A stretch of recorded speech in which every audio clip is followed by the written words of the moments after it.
Vamos abrir então nossas Bíblias em Marcos, capítulo 14.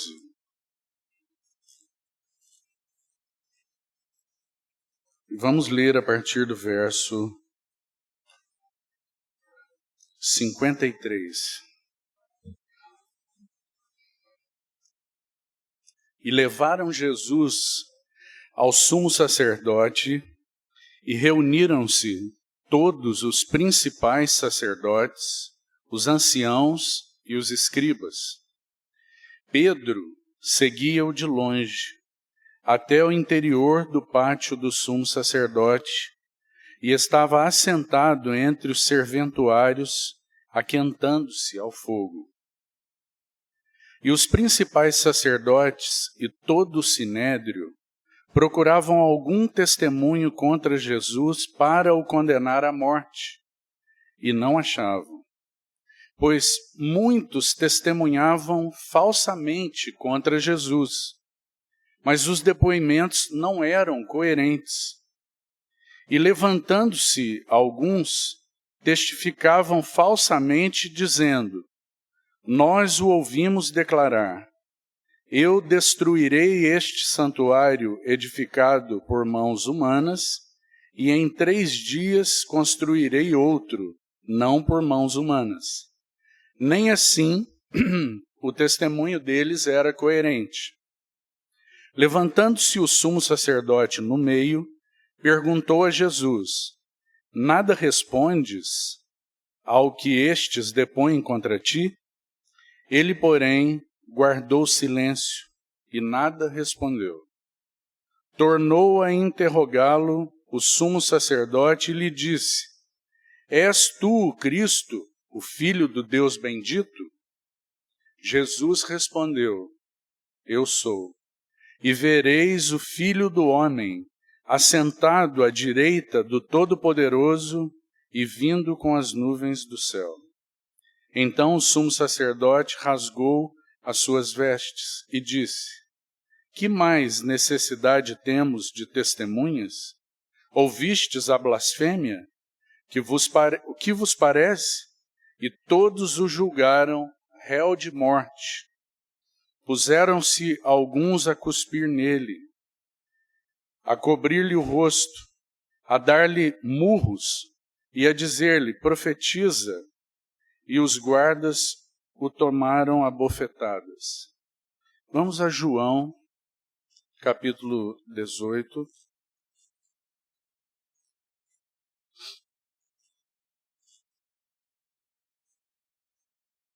Verso 12. João, capítulo 18, verso 12. Assim, a escolta, o comandante e os guardas dos judeus prenderam a Jesus, manietaram-no e o conduziram primeiramente a Anás, pois era sogro de Caifás, sumo sacerdote naquele ano. Ora, Caifás era quem havia declarado aos judeus ser conveniente morrer um homem pelo povo. Verso 19. Então, o sumo sacerdote interrogou a Jesus acerca dos seus discípulos e da sua doutrina. Declarou-lhe Jesus: eu tenho falado francamente ao mundo, ensinei continuamente tanto nas sinagogas como no templo, onde todos os judeus se reúnem, e nada disse em oculto. Por que me interrogas? Pergunta aos que ouviram o que lhes falei. Bem sabem eles o que eu disse. Dizendo ele isto, um dos guardas que ali estavam deu uma bofetada em Jesus, dizendo: é assim que falas ao sumo sacerdote? Replicou-lhe Jesus: se falei mal, dá testemunho do mal. Mas se falei bem, por que me feres? Então Anás o enviou manietado à presença de Caifás, o sumo sacerdote. Vamos orar. Senhor, te bendizemos por esta noite de reunião. Te bendizemos pelo privilégio de estarmos reunidos aqui, pelo privilégio de abrirmos a Tua palavra, de estarmos aqui nos apresentando para sermos ouvintes realmente responsáveis diante do Senhor, aos Teus pés. Então, nossa súplica é que o Senhor siga falando e despertando os nossos corações. Senhor, segue despertando Tua igreja. Toca Tua trombeta alto, Senhor. Fala aos nossos corações. Não nos permita estarmos dispersos em nada. Ajuda-nos. Nós somos distraídos por natureza. Mas Tu és aquele que és capaz de atrair os nossos corações, os nossos olhos, os nossos ouvidos. Então, nossa súplica é que o Senhor faça isso conosco nessa noite. Nós pedimos encarecidamente que o Senhor, por Teu Espírito, unja a todos nós aqui e nos dê a Tua presença na palavra, Senhor, nesta noite, de modo que todos os corações sejam tocados por Ti. Tua palavra é poderosa, tão capaz. É como o Senhor é. Então, nós pedimos que o Senhor aplique aos nossos corações a Tua palavra. Não nos permita sermos apenas ouvintes negligentes, mas sermos operosos praticantes, obedientes, aqueles que retêm a palavra, que consideram atentamente o autor e o realizador da nossa salvação, nosso bendito sumo sacerdote. Ajuda-nos, nós Te suplicamos, nesta noite, em nome de Jesus. Amém. Irmãos, esses dois textos que lemos, então, são o relato dos primeiros julgamentos pelos quais o Senhor passou. Naquela noite terrível, então, antes de ser crucificado, o Senhor passou por julgamentos injustos, julgamentos sem nenhum cuidado, nenhum direito, nenhuma consideração. Ele não foi um judeu considerado como qualquer outro judeu que era julgado, porque são muitas as falhas, são muitas as injustiças cometidas nesses julgamentos pelos quais o Senhor passou. O meu desejo, baseado no texto que nós lemos, é que nós olhássemos para esse julgamento que o Senhor sofreu das autoridades religiosas. Porque o Senhor também passou por um julgamento por parte dos romanos. Nós sabemos, e isso está no capítulo 15, é o início do julgamento romano. Então, para que fosse formalizada a condenação de morte do Senhor, já que os judeus não tinham autorização para isso, eles eram subservientes aos romanos. Então eles não podiam matar, eles não podiam condenar à morte e executar a sentença. Então o Senhor precisava ser apresentado aos romanos. Mas primeiro ele passou por um julgamento, por assim dizer, na sua casa. Ele passou por um julgamento entre os seus, no meio daqueles que se diziam povo de Deus. Ele passou por um julgamento injusto, terrível, maldoso, no meio do seu povo. E isso é realmente impressionante. Aqueles que deveriam reconhecê-lo como Senhor, aqueles que deveriam reconhecer nele a verdade, aqueles que deveriam reconhecer nele a autoridade messiânica, aqueles que tinham recebido da parte de Deus tanto o Senhor fez, tantas vezes o Senhor se mostrou, se revelou, se dedicou, enviou cuidados àquele seu povo, assim como o Senhor faz com a igreja. Tantas vezes o Senhor buscou aquele povo, nós sabemos. A tal ponto que o Senhor Jesus precisou lembrá-los com uma parábola da vinha a respeito do que estava acontecendo ao longo de tantos anos. O Senhor disse para eles, olha, havia um proprietário de uma vinha, e uma vinha sobreexcelente, uma vinha do seu amor, uma vinha dos seus cuidados. Ela foi plantada, cuidada com tudo que poderia ser cuidado. E este Senhor enviou cuidadores, mensageiros, aqueles que poderiam ajudar a vinha. Mas eles foram todos rejeitados, mortos. Houve rejeição, desprezo a todas as ações cuidadosas do Senhor. Até que o Senhor da vinha enviou seu filho, esperando que o filho eles ouvissem. Mas eles conspiraram e planejaram, matemos o filho, e nós ficaremos com o que é dele. E então o Senhor aplica essa parábola de forma tão verdadeira, tão límpida, que eles entenderam o que estava acontecendo. Que eles realmente entenderam o que estava acontecendo. Por que nós sabemos? Porque imediatamente após isso, irmãos, eles decidiram que tinham que prender e matar o Senhor. Imediatamente após serem confrontados com a sua situação tão corrompida, tão degenerada, tão distante do propósito de Deus, eles imediatamente decidiram, nós temos que matá-lo. Nós precisamos prendê-lo e matá-lo.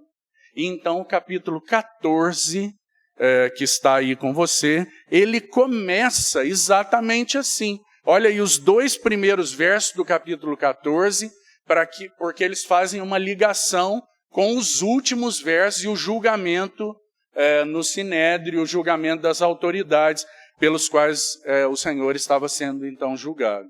Os primeiros versos dizem assim, dali a 2 dias era a Páscoa, e a festa dos asmos, e os principais sacerdotes e os escribas procuravam como o prenderiam, a traição e o matariam. Pois diziam, não durante a festa, para que não haja tumulto entre o povo. Irmãos, eles começaram a procurar a partir do momento em que foram tão diretamente expostos. Nesses últimos dias do Senhor, o Senhor entra no templo, nós sabemos, ele purifica o templo, e não havia diante deles alguém que apenas conhecesse o contexto deles. Não estava diante deles um profeta bem informado. Não estava diante deles alguém que detinha, que conhecia a verdade. Diante deles estava aquele que disse, eu sou a verdade. Não estava alguém que era detentor da verdade apenas porque Jesus era. Não estava apenas alguém que conhecia tudo a respeito deles. Jesus também conhecia. Mas diante deles estava aquele que é a verdade. A verdade. A verdade em todas as atitudes. E ele demonstrou isso sempre. Sempre. A verdade em todos os olhares. A verdade em todos os relacionamentos. É tão difícil para nós entendermos isso, não é, irmãos? Porque nós temos ainda, nós que fomos salvos pelo Senhor e que estamos sendo salvos, nós ainda estamos sendo salvos de tanta mentira, de tanta falsidade, de tanta coisa torta no nosso interior. Mas aqui diante de nós e diante daqueles judeus, estava aquele que é a verdade. Ele não apenas tem a verdade, e que o Espírito Santo nos ajude para nós compreendermos o que é isso. Porque o apóstolo João, quando no seu evangelho ele foi explicar isso, porque a verdade, irmão, é aquele aspecto tão forte, tão inflexível, tão reluzente, essa é a verdade. Aquela pessoa, aquele homem que não poderia ser curvado por nenhum argumento falso. Diante deles estava aquele que não podia ser derrubado por nenhum testemunho falso. Que testemunho poderia derrubar aquele que é a verdade? Que argumento, que bofetada, o que poderia atentar contra a verdade? E ele estava ali, diante deles, o Senhor, diante do seu povo, mas diante das autoridades. Irmão, as autoridades estavam procurando uma hora, a melhor oportunidade para prender e matar o Senhor. Eles fizeram isso à noite, sabe por quê? Porque o povo, eles disseram, olha, nós temos que achar uma boa oportunidade para não ter um tumulto entre o povo, porque o Senhor Jesus, ao povo, seria realmente um tumulto se ele fosse preso à luz do dia. Porque ao povo comum, o Senhor só fazia o bem. O Senhor apenas abençoava aquelas pessoas com a presença dele, com tudo que ele era. Ele abençoava aquelas pessoas. Eles seguiam o Senhor porque tinham fome de pão natural. Eles seguiam o Senhor porque queriam ser curados. O Senhor sabia disso e expôs isso para eles. Mas ele, a eles, só fez o bem. Esse era o Senhor. Mas eles precisavam de uma ocasião, então eles fizeram isso à noite, na surdina, escondidos. Porque esse era o caráter daqueles que lideravam o povo. E o Senhor não estava apenas sendo rejeitado, ele estava sendo rejeitado por todas as mais altas autoridades religiosas do povo. Aquelas que se diziam detentoras da verdade de Deus. Aqueles que se diziam conhecedores. Ele estava sendo julgado por esses. Eles estavam se colocando numa posição cheios de maldade, cheios de malícia, cheios de mentira. Porque aquele lugar deles, o Senhor entrou e disse, vocês se fizeram uma casa de ladrões. É isso que vocês são. Vocês são cheios de aparências. A verdade inflexível e implacável é o que era visto no Senhor Jesus, mas não só isso. Porque o Senhor não era um homem severo. Essa verdade em Jesus, ela é tão diferente de nós, porque do que acontece conosco. A verdade ampla, plena, absoluta nesse homem, ela é inflexível, mas ela não tem apenas essa característica. Isso é tão maravilhoso, irmão, porque nós, quando temos algo verdadeiro a dizer aos outros, se o Senhor não nos ajudar, nós massacramos os outros. Porque a nossa incapacidade de sermos equilibrados é grande. É por isso que o Senhor tem trabalhado nossas vidas e tem procurado nos embelezar com o seu caráter. Então, o Senhor, quando João vai descrever esse homem, ele diz assim, esse homem é maravilhoso. Nós tivemos o privilégio de apalpar o verbo da vida. E ele vai falando a respeito desse homem e ele diz assim, o verbo se fez carne. Esse verbo que é Deus, desde o princípio, ele se fez carne e habitou entre nós. E aí João vai descrever esse homem. E como ele faz? Ele diz assim, ele é cheio de graça e cheio de verdade. Que maravilhoso, irmão. Que homem singular, único é esse. Cheio de graça e de verdade. A forma que o Espírito Santo achou de nos mostrar que aquele que é a verdade com V maiúsculo, ele é a verdade absoluta, não tem variação nele, não tem nenhuma dúvida, ele é a verdade. A revelação, a luz, todas essas palavras que podem nos ajudar a entender o que ele era. Você já imaginou o que significava esse homem abrir a boca? Você já imaginou que coisa sublime que era quando esse homem abria sua boca? Ele é a verdade. Mas não só isso. Ele é cheio de graça e cheio de verdade. Que equilíbrio, irmão.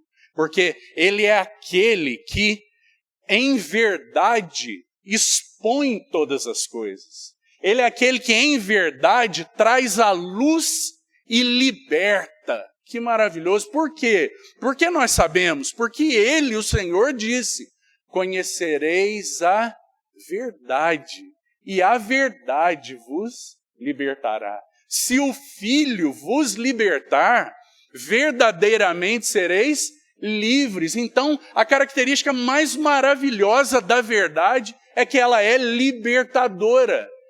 O Senhor Jesus é cheio de verdade, porque nele se concentra a salvação provida por Deus. A libertação está nele. Ele é cheio de verdade. Mas não só isso. Não apenas ele declara, lança luz, esclarece, expõe as trevas. Não só isso. Mas ele é também cheio de graça. Que equilíbrio, irmão. Ele é cheio de caminho, de provisão, de assistência. Ele é cheio de ternura, de doçura para com os que estão a ser libertos e para os libertados. Esse é quem ele é, cheio de graça e cheio de verdade. Ele te encontrou, querido irmão, ele me encontrou. Assim como aconteceu com cada um de nós aqui, ele se apresentou e nos libertou.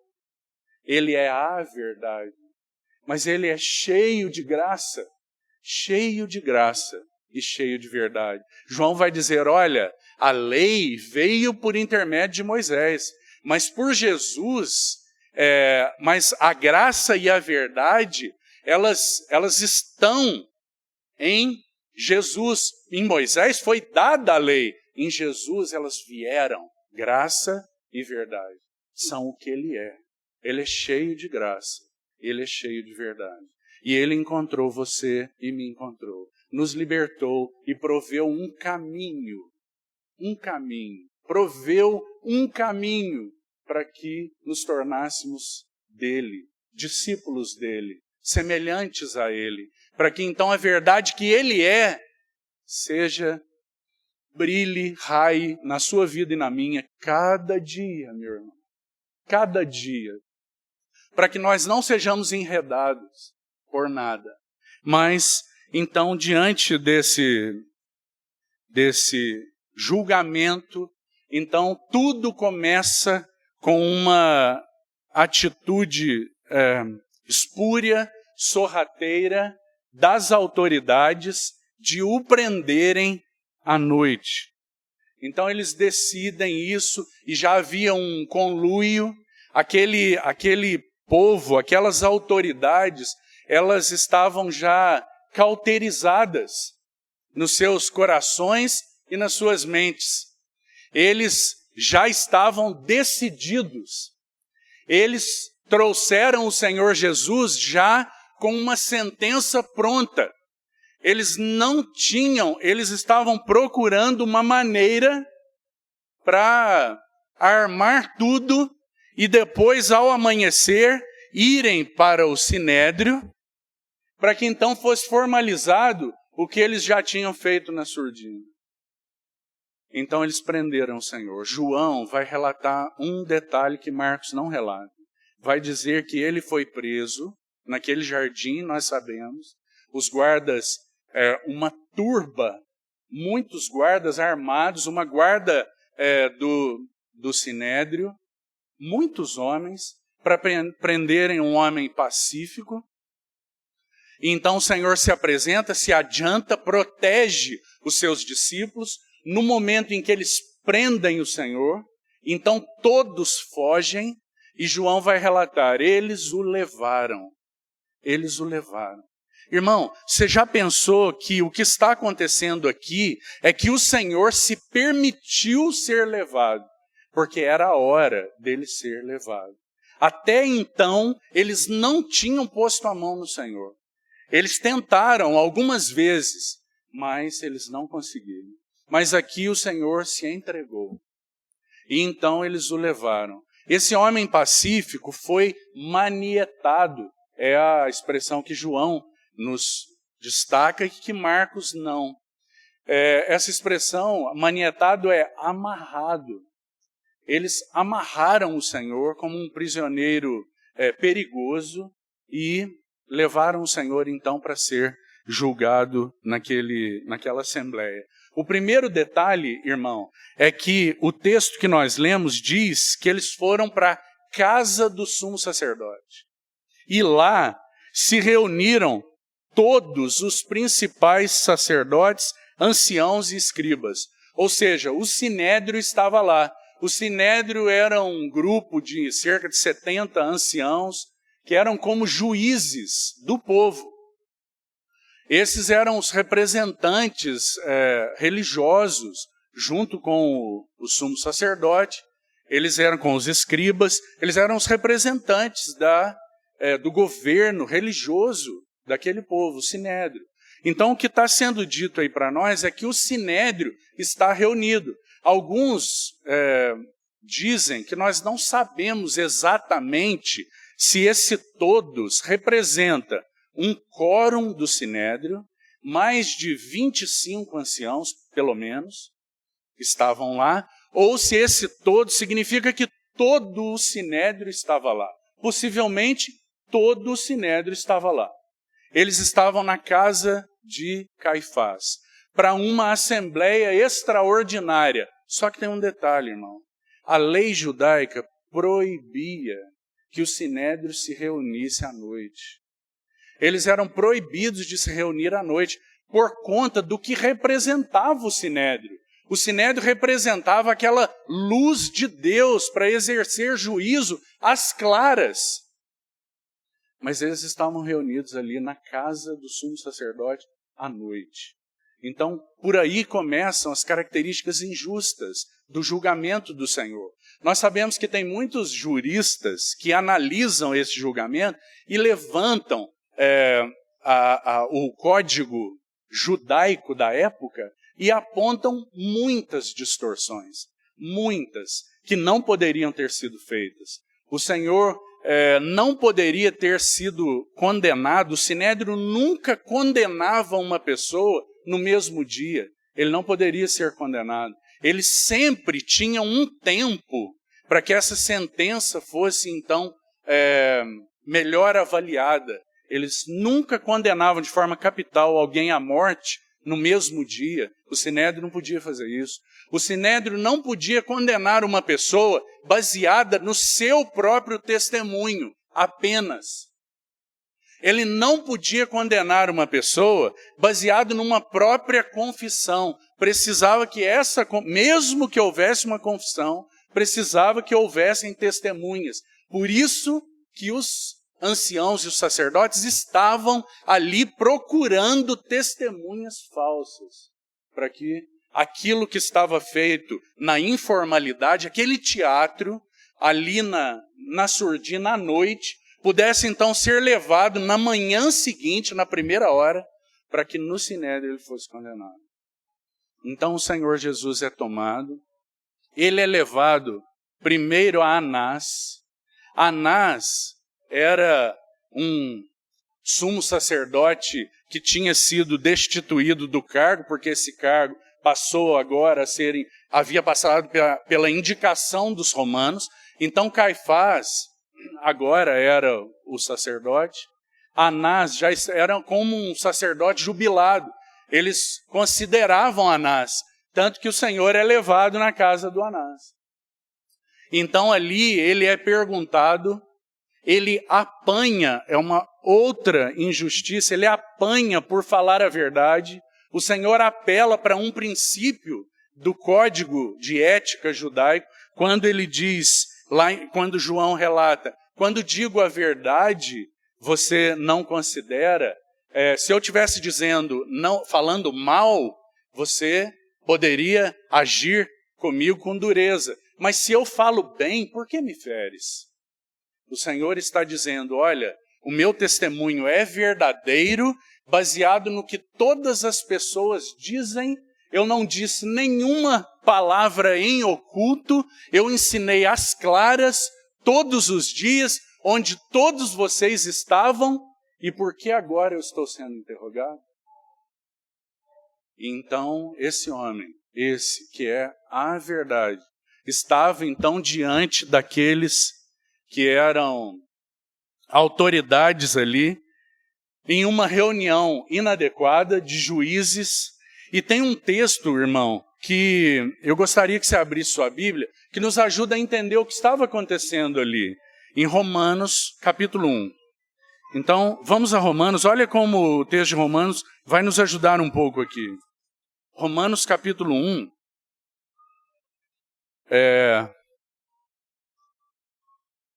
Nos ajuda a compreender um pouco do que estava acontecendo ali. Porque nós precisamos de alguns textos para nos ajudarem a entender, com algumas expressões do Novo Testamento, o que se passava no coração daqueles homens. É lógico, meu irmão, que o Senhor Jesus era uma ameaça ao poder religioso e político que aqueles homens tinham. Eles se sentiam ameaçados por ele. Eles estavam ameaçados naquilo que eles já tinham conquistado, agarrados naquela autoridade que tinha. E então, o Senhor Jesus se coloca diante deles. O que se passava no coração deles pode ser ajudado aqui pelo texto de Romanos. Então, Romanos 1,18, há uma expressão aí que eu gostaria de tomar no final do verso.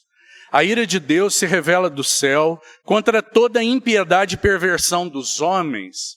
Aí Paulo vai explicar. Ele diz assim, que detém a verdade pela injustiça. Ele detém a verdade. Eles impedem, não permitem que a verdade tome seu curso, que a verdade se manifeste, que a verdade se apresente, que a verdade fique às claras. Eles detêm a verdade. Irmão, o que estava acontecendo lá no pátio superior da casa do sumo sacerdote, não o pátio onde Pedro estava num pátio inferior, o Senhor estava sendo julgado num pátio superior. O que estava acontecendo ali é que aqueles homens, na figura do sumo sacerdote, de Anás e de Caifás, eles estavam detendo a verdade. Essa palavra, detém a verdade, ela tem uma contraparte maravilhosa em Lucas, que o Senhor Jesus aplica numa parábola. O que o Senhor espera de nós, da sua igreja, quando Ele se apresenta, de que maneira? Por meio da sua palavra, da sua presença, pelo seu Espírito. Então o Senhor tem uma expectativa, e nunca a sua expectativa é que nós sejamos aqueles que detêm a verdade, que impedem que a verdade atinja o profundo dos corações. E foi isso que aconteceu com aqueles homens. Irmão, veja que advertência solene para você e para mim aqui hoje. Porque o Senhor também tem vindo a nós. O Senhor também tem falado diretamente a nós. Agora, que o Senhor nos ajude para que nós não sejamos os que detêm e colocam uma barreira em áreas do coração, da mente, dos sentimentos, para que a palavra não cheque, para que a palavra não penetre, para que a palavra não limpe, para que a palavra não liberte. Entende, meu irmão? O que aconteceu com aqueles religiosos é que eles permaneceram longamente impedindo, detendo a verdade. O que isso gerou? Isso gerou um coração e uma mente cauterizados. A palavra de Jesus não penetrava mais a mente deles. Agora, irmão, que o Senhor nos ajude para que essa não seja a nossa história. Na nossa vida pessoal, na nossa vida como assembleia. Queira o Senhor que nós sejamos aqueles que respondem como o relatado em Lucas 8. Abra, por favor, sem desmarcar Romanos. para que nós façamos um contraste entre essas duas atitudes. Lucas capítulo 8, olha que lindo, um texto que nós já conhecemos, já foi comentado aqui entre nós. Lucas 8, verso 15. Lucas 8, 15. O Senhor está explicando a parábola do semeador. Então, ele vai explicar assim, a que caiu em boa terra são os que, tendo ouvido de bom e reto coração, veja que essa palavra do Senhor deflagra o que estava acontecendo na casa de Caifás. Aqueles são os homens que tiveram oportunidades atrás de oportunidades, porque o Senhor é bom, porque o Senhor é perseverante, porque o seu amor é perseguidor. Então o Senhor falou repetidas vezes a eles, mas eles não ouviram de bom e reto coração. Eles reteram, eles deteram a palavra, como o Espírito Santo usa a palavra através de Paulo. Eles impediram que a palavra adentrasse o mais profundo para checar. Mas aqui não, o Senhor diz, ouvindo de bom e reto coração, agora, retém a palavra. Tão diferente, irmão. Duas atitudes tão simples. Que o Senhor nos ajude. Que o Senhor nos ajude como assembleia. Porque está aqui, talvez, o fio de prumo, o que vai dividir nossas vidas diante de Deus. Porque, irmão, no que concerne ao Senhor, Ele tem falado. No que concerne ao Senhor, não tem faltado movimentos da parte dEle em direção a nós. Ou será que tem faltado? Não tem faltado. O Senhor tem falado aos nossos corações, falado novamente, sempre falado. E tem mantido entre nós, graças ao Senhor, pela sua bondade, uma porta aberta de revelação. Graças ao Senhor. Mas, qual é então a nossa atitude? Nós somos seletivos com a palavra? Nós estamos detendo a palavra? Ou nós estamos retendo a palavra? Porque reter é aquela palavra do contexto náutico lá, os irmãos sabem, essa palavra aí aplicada em Lucas. A palavra que Lucas usa é uma palavra que fala do navio. E daquela checagem que o comandante fazia da direção, né, do caminho do navio, aquela checagem que ele fazia da distância, da velocidade do navio. Isso é a palavra usada lá em Lucas. É o reter a palavra. É permitir que a palavra diga para você, olha, você não está respondendo. Olha, nessa área não tem havido resposta. Você está muito lento nessa área. Você está indo na direção errada. Entende, irmão? Retém a palavra. Isso não aconteceu com aquelas autoridades. Por que eu estou dizendo isso? Porque, irmão, diante deles se colocou o Senhor Jesus, a verdade. E eles julgaram ele como culpado de morte. Por que essa é uma advertência solene? Porque nós estamos à beira da manifestação do anticristo. E talvez, irmão, nós passemos, não sabemos por esse tempo. Nós não sabemos. Nós podemos ser tomados pelo Senhor, mas podemos passar por esse tempo. E o que a Bíblia vai dizer é que muitos serão enganados. Muitos serão enganados. Porque ele terá uma aparência que vai atrair alguns. Vai confundir alguns. E vai confundir quais? Aqueles que estão detendo a verdade. Mas aqueles que estão retendo a verdade, esses estarão claros a respeito de quem Ele é, e a respeito de quem o Senhor Jesus é, e a respeito de quem estão aguardando. Que o Senhor nos ajude, que haja uma advertência solene aos nossos corações aqui. Eles, então, estavam decididos a matar o Senhor. E, irmão, o que nós vemos ali é uma atitude de de desvalorização da verdade, não importava a verdade. Uma desvalorização total, para eles não importava a verdade, porque eles estavam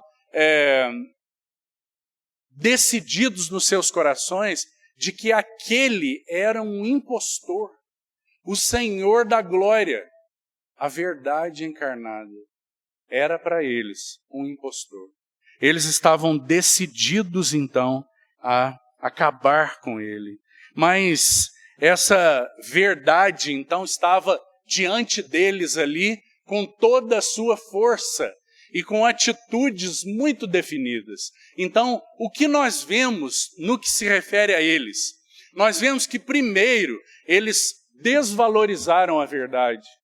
Primeiro eles olharam para aquele Senhor e desconsideraram totalmente a verdade.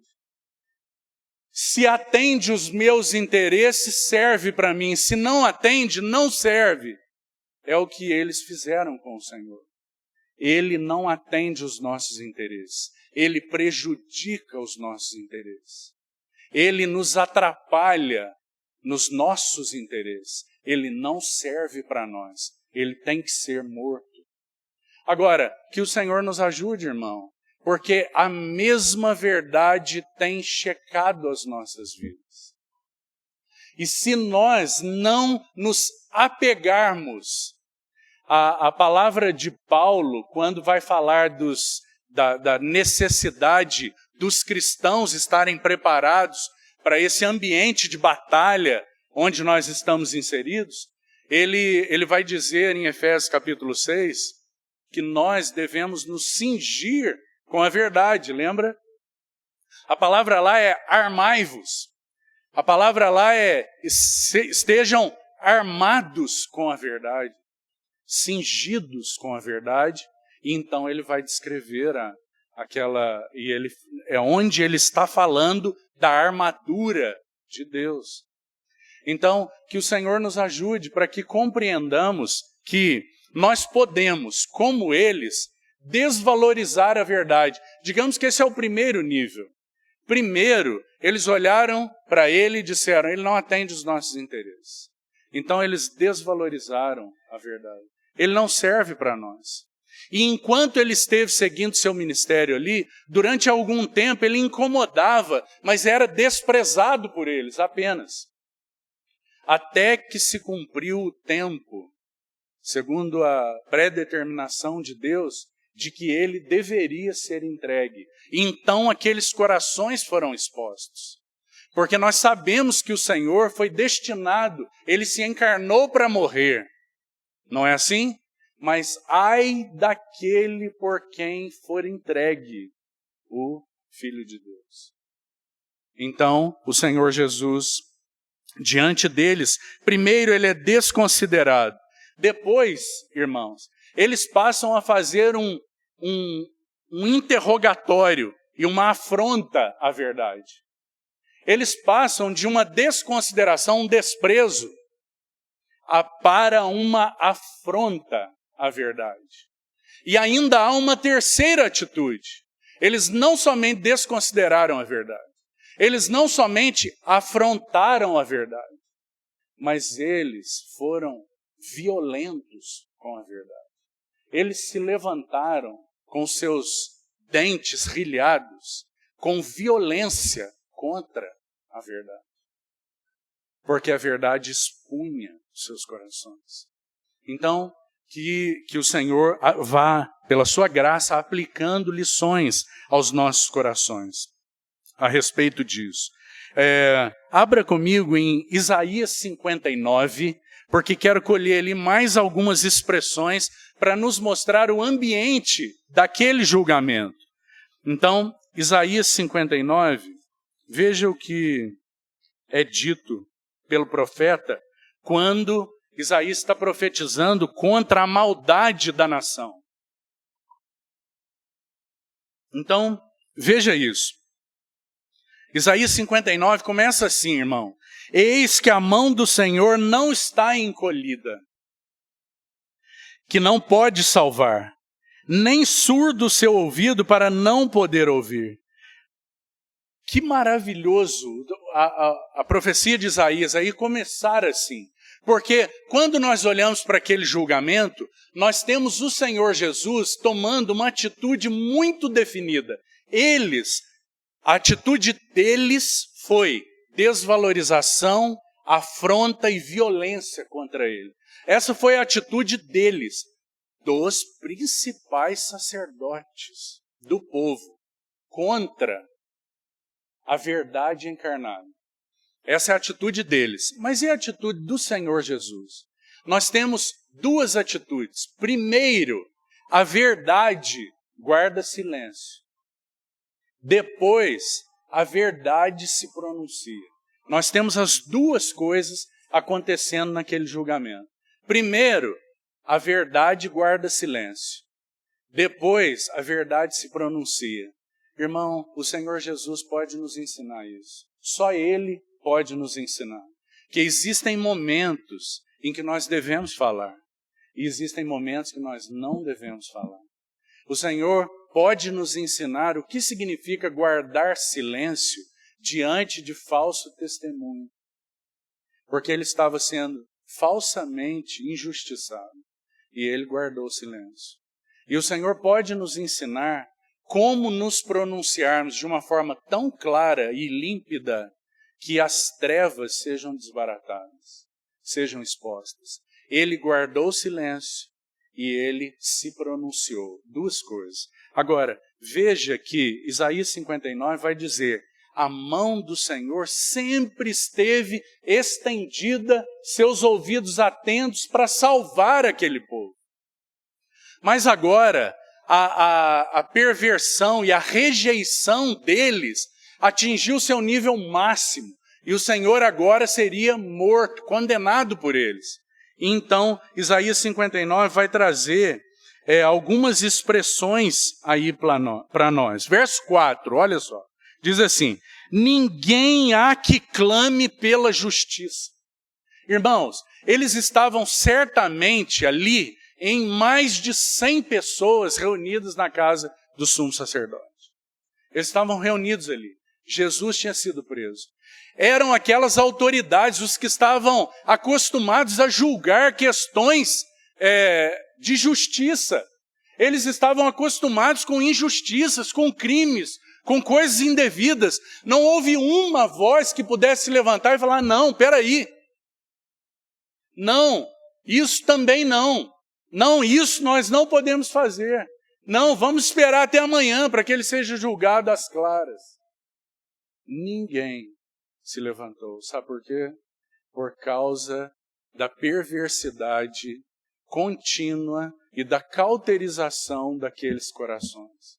Por causa de uma escolha contínua de rejeitarem ao Senhor Jesus. Uma determinada e voluntária escolha de dizer: não te queremos, não serve para nós. Então, suas consciências se tornaram pedras endurecidas. E eles não podiam ser mais tocados. Então, ninguém há que clame pela justiça, ninguém que compareça em juízo pela verdade. Ninguém que valorize, que se apresente no julgamento em favor da verdade. Mas eles estavam maquiando as coisas, tentando dar uma aparência de justiça para a perversidade com a qual eles estavam julgando o Senhor. Para os motivos torpes pelos quais ele estava sendo julgado. Num primeiro momento, eles estavam tentando julgá-lo como um agitador, por sedição. Eles estavam tentando achar uma forma de julgá-lo como alguém que estava agitando, prejudicando a harmonia da nação. Mas eles não conseguiram.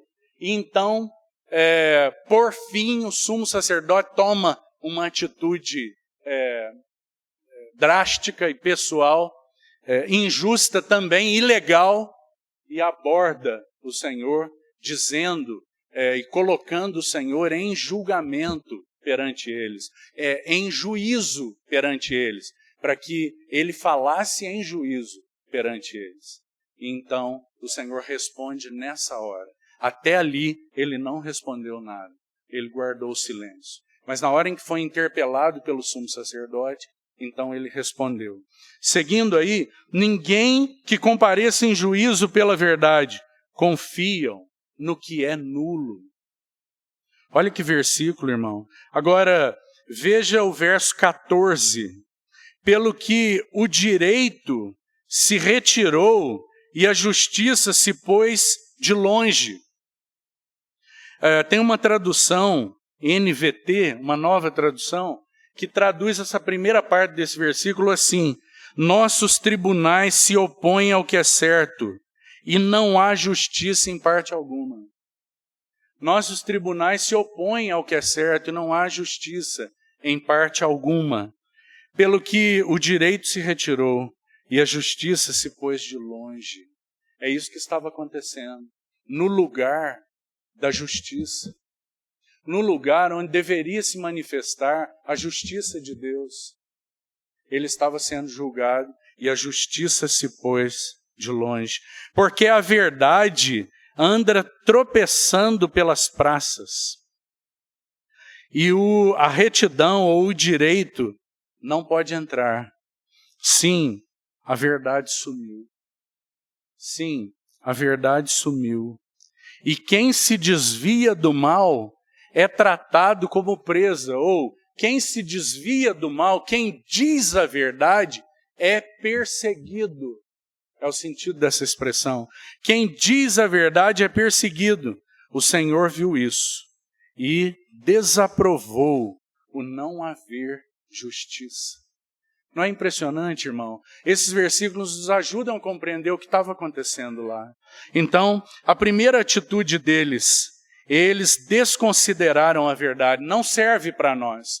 Segundo, eles interrogaram e afrontaram a verdade. E aqui nós temos duas situações. Primeiro, falso testemunho. Diante do falso testemunho, porque eles estavam tomando testemunhas ali. Você pensa que coisa constrangedora que era essa, irmão? Porque eles tomavam testemunhas, o que o relato que nós lemos diz, é que os testemunhos eram incoerentes.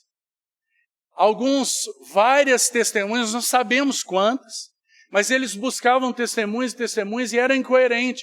Não se sustentavam para que o Senhor fosse condenado.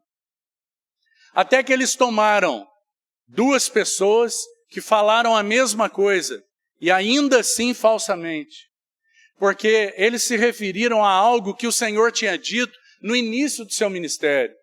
Eles se referiram a algo que o Senhor tinha dito há muito tempo. E disseram assim, que ele disse, que eles haviam ouvido ele dizer que destruiria aquele santuário feito por mãos e que reconstruiria aquele santuário. Mas não foi isso que o Senhor disse. Novamente nós temos um falso testemunho.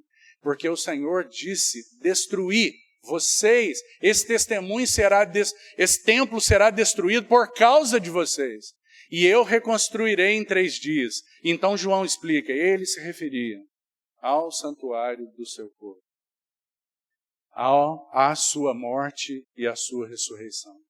Então, novamente, não foi o Senhor que disse, eu destruirei esse templo. Mas foi isso que eles disseram, que ouviram ele dizer. E isso foi acolhido pelos juízes, por aqueles que deveriam ser guardiões da verdade. Mas eles acolheram o falso testemunho. Enquanto o falso testemunho estava sendo dado, Caifás diz para Jesus, eles estão dando falso testemunho a respeito de você, você não tem nada a dizer. Então é dito que ele guardou silêncio. Irmão, não é impressionante isso?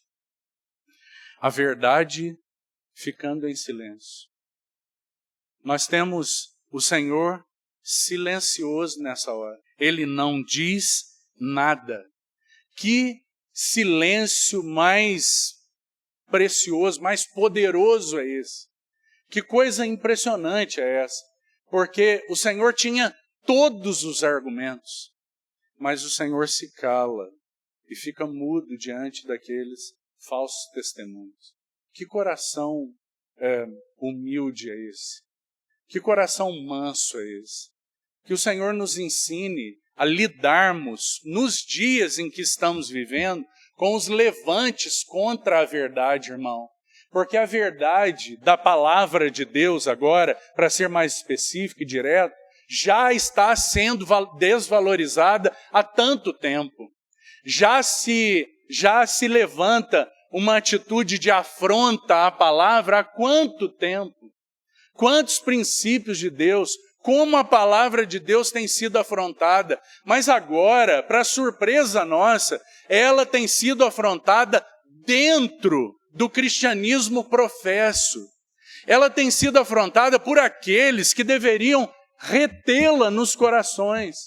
Tem sido dito por homens que se dizem de Deus e não são, que essa palavra precisa ser revisada. Afrontas à palavra de Deus. Consciência cauterizada, endurecida. A verdade não penetra. A verdade não checa. Então ela não serve aos meus interesses, ela não serve para mim. Que o Senhor nos ajude, para que nós não sejamos esses. E então, o Senhor guarda silêncio naquele momento. E aqui eu gostaria de mais um texto, no Salmo 51, sobre o guardar silêncio. Salmo 51.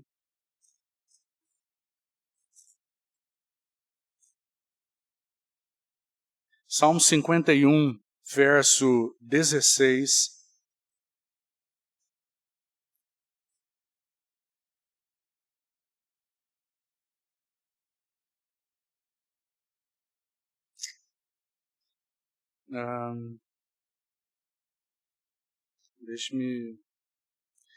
Pois não te comprases em sacrifícios, do contrário eu te daria.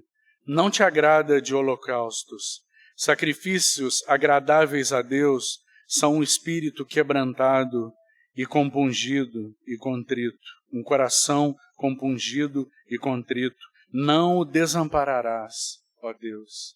O Senhor com aquela verdade nele mesmo, verdade que ele era, verdade do íntimo, aquilo que ele mesmo diz aqui mesmo, que o Senhor tem prazer na verdade no íntimo, não apenas na verdade declarada, porque tantas vezes a verdade precisa ser declarada, ela precisa ser exposta, mas todas as vezes, em todo o tempo, a igreja precisa guardar a verdade no íntimo, porque o Senhor tem mais prazer na verdade no íntimo do que em holocaustos, em sacrifícios, e do que em qualquer outra manifestação inadequada, em qualquer momento. Que o Senhor nos ajude a compreendermos isso, que Ele nos ajude pela Sua palavra a sermos equilibrados como Ele é, cheio da verdade. A verdade no íntimo, sendo injustamente acusado, falso testemunho, a verdade no íntimo, coração contrito, coração humilde, uma oferta a Deus, um sacrifício a Deus, cheio de verdade, mas guardou silêncio. A verdade guardada no íntimo, em silêncio. A poderosa verdade em silêncio. Aquela verdade que para sempre está firmada nos céus, em silêncio. Ele guardou o silêncio diante do falso testemunho. Irmãos, que o Senhor nos ajude, porque nós temos tanta dificuldade de guardar silêncio, não é? Não precisa ser nem diante de falso testemunho. Talvez isso seja elevado demais para nós, porque se levanta uma justiça própria tão inflamada nessas horas. Mas nós temos dificuldade de guardar silêncio e de guardar a verdade no íntimo. Nós falamos na hora errada, no tom errado, da maneira errada. Que o Senhor tenha misericórdia de nós. Ele é tão equilibrado nele mesmo. A verdade nele é tão equilibrada, é tão cheia de graça. Ela é dita na hora oportuna, no momento adequado. Então, diante de falso testemunho, ele guardou o silêncio. Mas não só isso, porque há um segundo aspecto. Ele se pronuncia. Ele se pronuncia na hora adequada. Então, o Salmo 51 nos ajuda a entender o silêncio. Aquele coração que é para Deus uma oferta agradável. Não de tantas palavras, mas de verdade no íntimo. De palavra habitando ricamente no coração. Isso Deus tem prazer, irmão. Isso equilibra e dá tranquilidade e paz para as nossas almas. Nós somos tão agitados com tantas coisas porque a verdade não está no íntimo. Porque a verdade traz paz ao coração. Equilibra os nossos corações. Mas primeiro ele guardou o silêncio. Só que depois, nós não sabemos exatamente quanto tempo depois, quanto silêncio ele guardou, mas nós sabemos que ele guardou o silêncio. E não deve ter sido um breve silêncio, porque senão não teria razão isso ser destacado para nós. Mas ele guardou o silêncio. Perante os seus tosqueadores, uma ovelha muda. E então, ele agora é interrogado pelo sumo sacerdote, por Caifás. Caifás era aquele sumo sacerdote, irmão. Agora, eu queria destacar um detalhe aqui. Caifás estava se sentindo muito ameaçado. Segundo alguns materiais históricos, havia 160 anos antes de Caifás, antes desse momento, os judeus haviam assinado uma declaração de que o sumo sacerdote ele teria poderes muito amplos, de que ele teria palavra inquestionável. E essa declaração foi assinada e o primeiro sacerdote que usufruiu desses benefícios se chamava Simão. E ele, então, a partir dali, os sacerdotes passaram a ter, debaixo do domínio ali, mesmo debaixo do domínio romano, eles passaram a ter amplos poderes. Eles tinham palavras inquestionáveis. Esses eram os sumos sacerdotes. E essa declaração, ela tinha um tempo para terminar.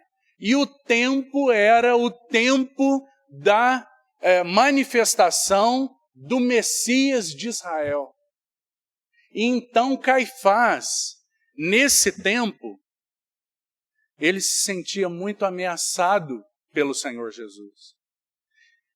Mas Caifás tinha essa resolução, ela nos ajuda a entender muitas atitudes inadequadas de Caifás. Porque Caifás interroga o Senhor de forma ilegal, mas ele tinha amplos poderes e ele não foi questionado em nada. Ele interroga o Senhor, ele coloca o Senhor Jesus debaixo de juramento e ele não podia fazer isso. Na mesma hora, irmão, curiosamente, que contraste, porque no meio disso tudo aí, nós temos a negação de Pedro. Tudo isso estava acontecendo no pátio superior e Pedro estava no pátio inferior negando. Agora, olha que coisa curiosa e que contraste interessante. Enquanto Pedro estava no pátio inferior negando aquilo que ele mesmo tinha dito, que Jesus era o Cristo, o Filho do Deus vivo.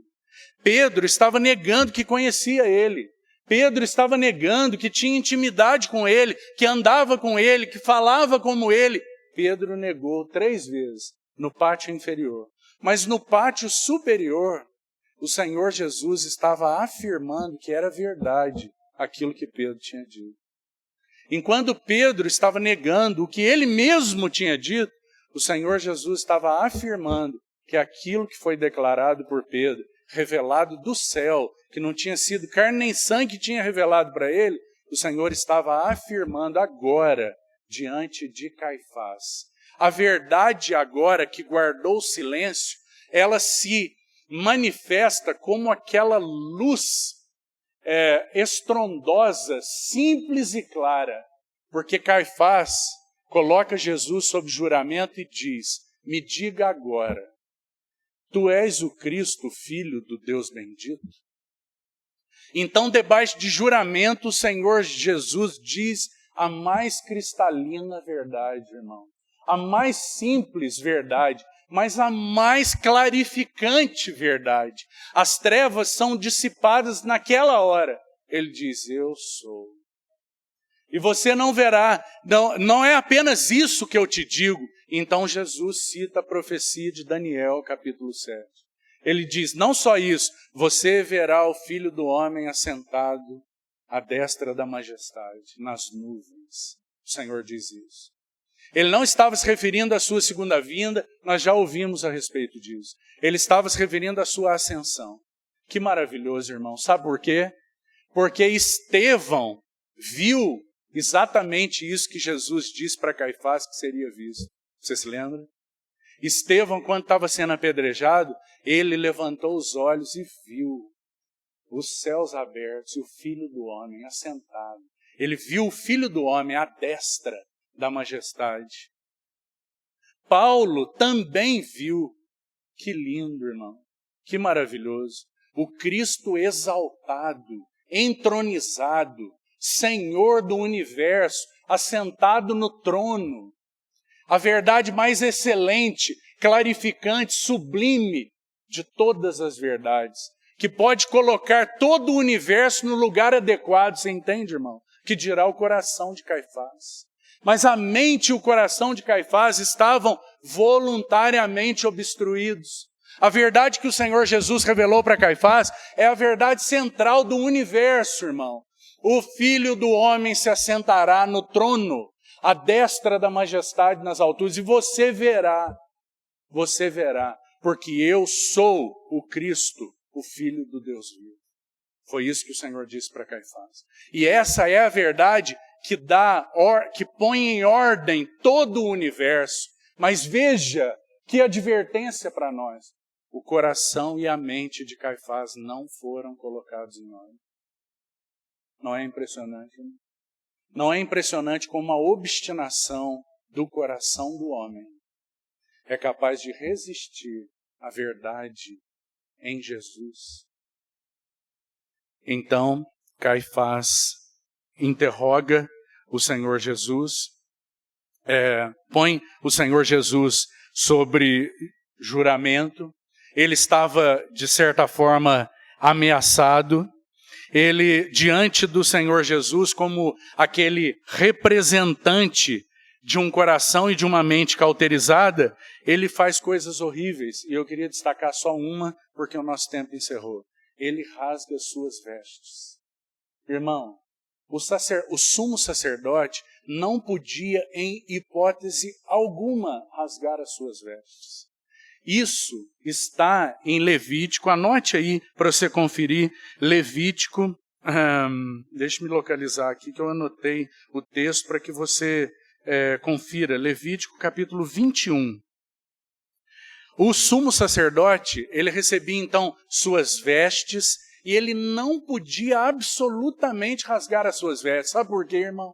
Porque as vestes do sumo sacerdote representavam algo muito sublime. Elas representavam o caráter de Deus.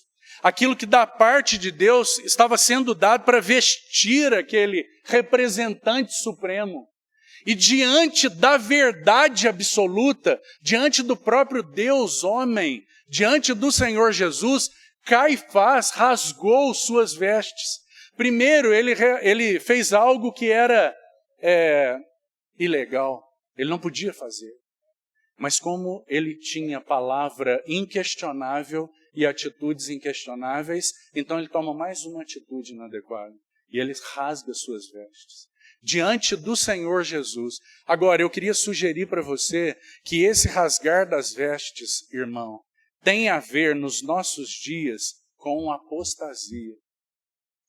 Nos nossos dias, a igreja rasga suas vestes, apostatando da verdade da palavra de Deus, da verdade da centralidade e supremacia de Cristo. Quando a igreja abre mão dessas coisas, ela está rasgando suas vestes.